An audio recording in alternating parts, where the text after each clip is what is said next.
Meaning of drown.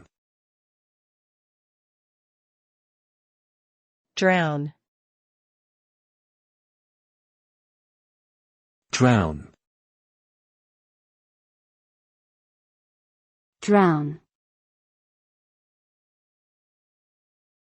Drown.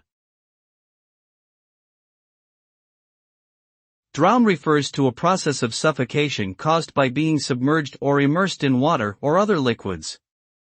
In this process, the lungs are unable to extract oxygen from the surrounding environment, leading to death or serious injury due to lack of oxygen. The effects of drowning can range from mild symptoms such as coughing and shortness of breath to more severe cases where the body experiences hypoxia, or a shortage of oxygen, resulting in unconsciousness, brain damage, and ultimately, death. Overall, drowning is a serious and potentially fatal condition that should be treated as a medical emergency.